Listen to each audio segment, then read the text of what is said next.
So, since making that Twilight Sparkle video last year, I've been on a bit of a My Little Pony kick recently. I have an interesting relationship with Friendship is Magic because I grew up on this show, and every couple of months I kind of go back and just rewatch my favorite episodes. After picking and choosing a couple ones that I really wanted to rewatch, I recognized a pattern. A lot of the episodes featured one character in particular.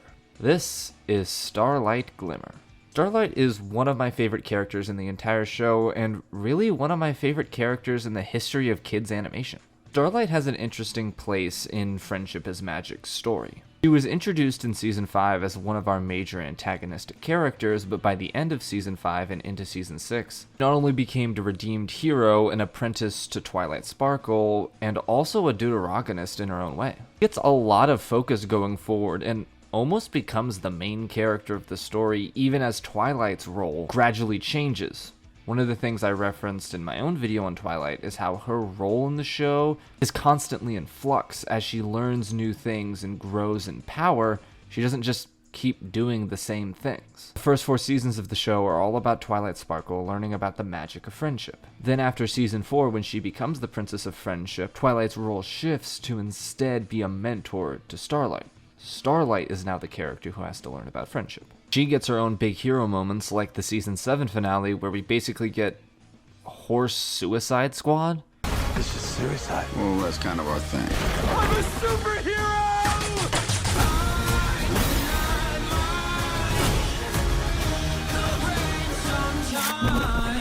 The show has made a big deal up to this point about redeeming villains and giving people second chances. I mean, that's the whole point of Starlight's character. The main thematic crux of your show is all about friendship and community. Then it would only seem natural that the villains don't have friendship or community. So the way to save them would be to extend a hand, or rather a hoof, to them and offer them the friendship that they're clearly missing. By the time we get to the end of Season 7, we have this whole cast of villainous characters who are now good, and can do a whole Suicide Squad or Thunderbolts situation where all of the villains now have to save the heroes. They're of course led by Starlight Glimmer, the biggest villain who became the biggest hero.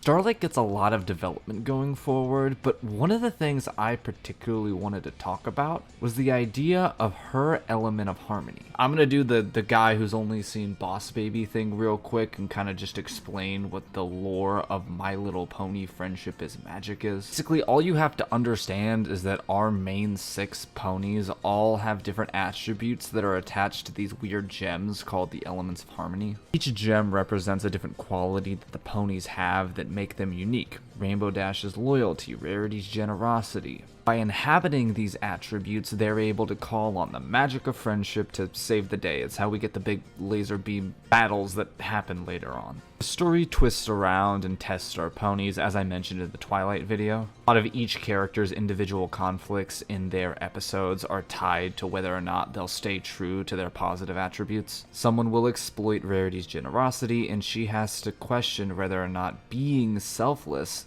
is actually the best policy. Surprise, surprise, all of our ponies are always able to come out the other end better because of it, but they always stay true to who they are, and they always keep representing their element of harmony.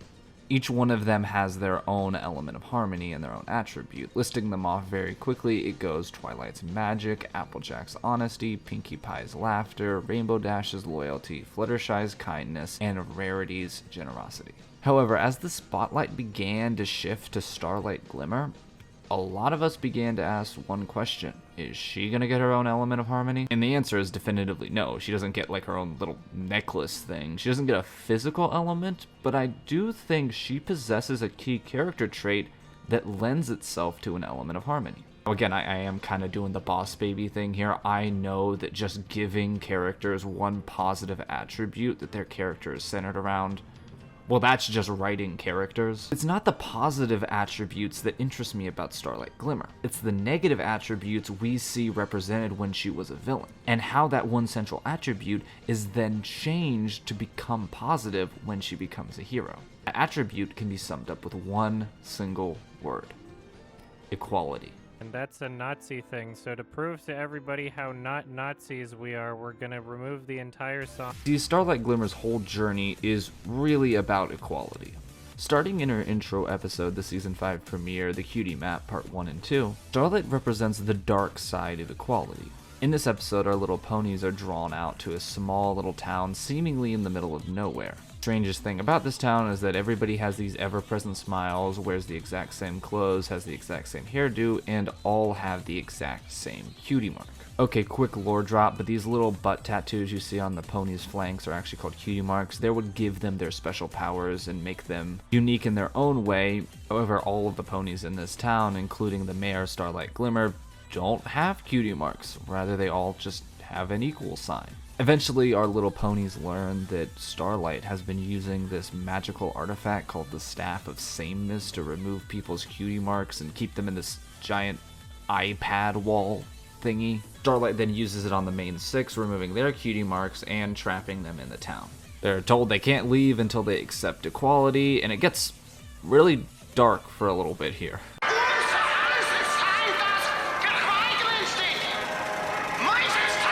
Running this place like a concentration camp. I mean, we shouldn't even be talking right now. I think you better sit down and get to work, D. It's bad. Situation is bad. Oh my God. They're watching us, D. What do you think they're saying out there, Frank? I don't know, but I don't like it. Our heroes are able to figure out a plan by using Fluttershy, who's so nice that she's the only one who would seem like she'd give in to wanting to be part of the town. So she'll pretend to join the town and then escape and go get their cutie marks back. Fluttershy isn't quite able to make it past the weird iPad barrier, but she does learn a big secret about Starlight.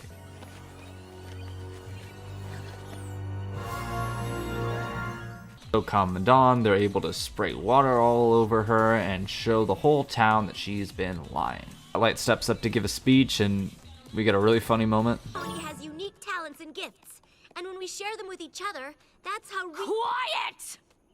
Starlight tries to make an escape and run away with our main character's cutie marks, and the rest of the town has to band together to save them. They are able to get their cutie marks back, but unfortunately they can't quite stop Starlight from escaping. We take a long break from seeing her until the Season 5 finale, The Cutie Remark Part 1 and 2, where Starlight shows up again to antagonize Twilight by going back in time and stopping Rainbow Dash's sonic rain boom. Basically, when all of our main six characters were little kids, they all got their cutie marks at the exact same time when they all witnessed Rainbow Dash. When she was able to fly so fast, she was able to create this magic light show called a sonic rain boom. This then stops all of our main characters from ever meeting or figuring out who they were supposed to be, meaning that when we go back into the future with Twilight, things have been changed for the worse. We then get a bunch of Back to the Future 2 style scenes where we get to go back to tons of different alternate futures where things are getting progressively worse and worse. Basically, every future takes one of the various villains the main six had defeated in the past couple of seasons and asks the what if question of what if they'd won. Starlight's able to make it back in time every single time to try to fix this, but Starlight Glimmer seems to be there to screw it up for her every time. Things progressively get worse and worse until Twilight gives up on trying to brute force her way through this and tries to talk to Starlight about the consequences of her actions. Starlight's so full of herself that she doesn't think that a couple of ponies not getting their cutie marks could cause world-destroying stakes, but when Twilight takes her to another disaster future, she gets a little frustrated, especially when Twilight pokes at her about why she's never wanted to have friends, and especially why she hates cutie marks. Starlight then decides to take Twilight back in time to show her sad backstory. Apparently when Starlight was a kid, she was best friends with this other kid named Sunburst, who suddenly got his cutie mark one day and was then shipped off to magic school, and she never saw him again. Caused her to give up on friendship and inaccurately blame cutie marks for the reason why she was so alone. Yet again, Twilight's able to use her Talk No Jutsu powers to make her see sense and repair the timeline. The two go back to the now restored future as Starlight takes up a new position as Twilight's apprentice, since she's really the perfect person to learn about friendship lessons. And then we get into the whole Starlight redemption story where she becomes one of our main characters and the deuteragonist of the rest of the show. And from just describing those two plot lines, it should be pretty clear what Starlight's key negative attribute is. it's equality. She believes that by making every opponent equal and taking away their individuality, everybody will feel equally included and everybody can be friends with everybody. Understanding that individuality and differences is what drives friendship and connection. So what does this have to do with Starlight's element of harmony?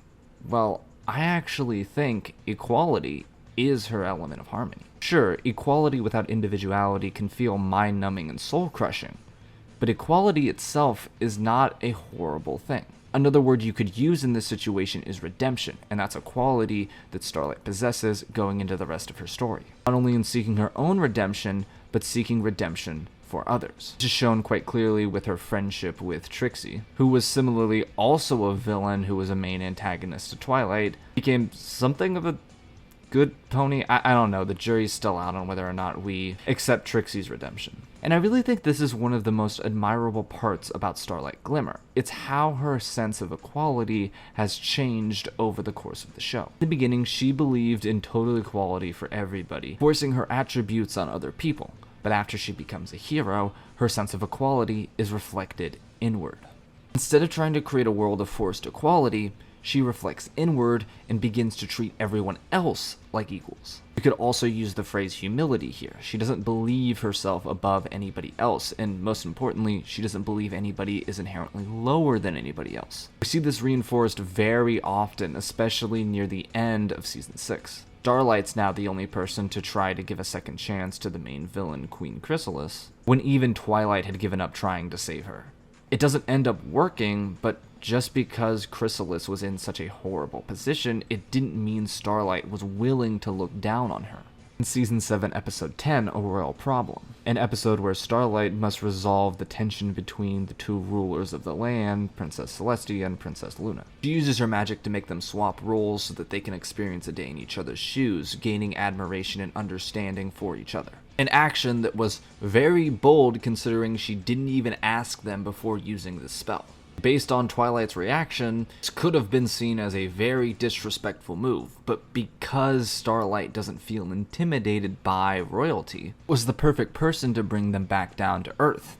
I mean, her cutie mark is literally a star falling from the sky, bringing down those that would place themselves above others, showing humility and bringing about equality. Even when she was a villain, that's what she did to Twilight, who was also a princess. The growth that Starlight Glimmer goes through, I think, is really poignant because it shows how somebody's negative character traits can grow into something more positive. Starlight still believes in equality, but it's all about her inner self now. She does not push her ideas of equality onto other people. Rather, she looks inward and sees how she can use it to improve herself. She still views everyone as equal, but that doesn't mean she thinks that everybody needs to be the same. That is one of the most mature character arcs I think I've ever seen. Because, like it or not, everybody has attributes like this. Ideas and goals and beliefs that drive us. But it's only when we internalize these ideas that they begin to matter. As the element of equality, Starlight Glimmer shows us how we can use these key core attributes and use them to improve ourselves, not by forcing them on other people, but by asking ourselves how we can use them to better improve ourselves. Because a lot of people probably hate the concept of equality, but treating everybody as equal is not a bad thing. If anything, it's one of the most admirable and strongest things that you can do as a person. And the fact that Starlight Glimmer is able to do it so effortlessly, I think that's enough to earn her a place as the element of equality.